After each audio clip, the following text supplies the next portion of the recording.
सुधार में बने रहने के लिए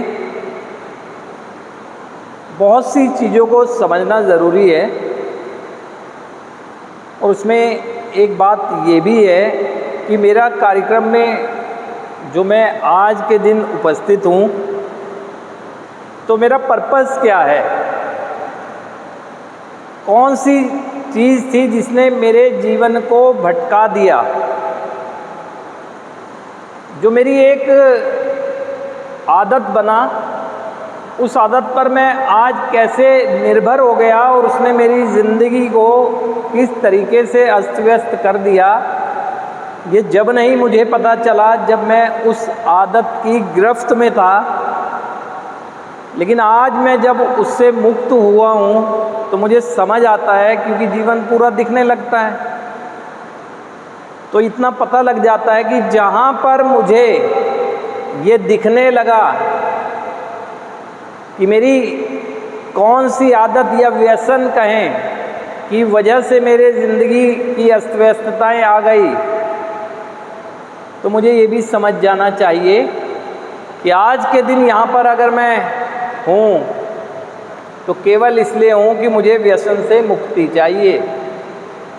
कार्यक्रम में मैं कोई अपनी पारिवारिक समस्या निपटाने के लिए नहीं आया हूँ, या कैसे कि बिजनेस की रणनीतियाँ सिखाई जाएँ या सीखूँ इसलिए आया हूँ, या मुझे शिक्षा में एक बेहतर मुकाम मिल जाए इसलिए आया हूँ, या जिस भी क्षेत्र में मैं कार्यरत रहा हूँ उस क्षेत्र में मुझे ग्रोथ मिल जाए, ये समझने के लिए मैं यहाँ पर हूँ, इसलिए नहीं हूँ। मैं व्यसन से मुक्ति के लिए हूँ, क्योंकि उसी की वजह से जीवन के समस्त क्षेत्रों में मैंने विनाश की शुरुआत कर दी है। तो मुझे इससे मुक्ति मिलेगी तो बाकी तो सब मैं खुद कर पाऊँगा, इसलिए आया हूँ। कार्यक्रम क्या दे सकता है और क्या दे देता है, मुझे इसको समझना होगा। कार्यक्रम कोई वादा नहीं कर रहा है कि आप अमीर हो जाएंगे, आप अपने बिजनेस में, कार्य क्षेत्र में बहुत सफल हो जाएंगे, ऐसी बड़ी कोई बातें नहीं कर रहा है। कार्यक्रम केवल ये बात कर रहा है कि मुझको अगर जीना शुरू कर दिया तो अपनी जीवन की उस समस्या से मुक्ति मिल जाएगी जिसकी वजह से अन्य समस्याएं आ गई हैं।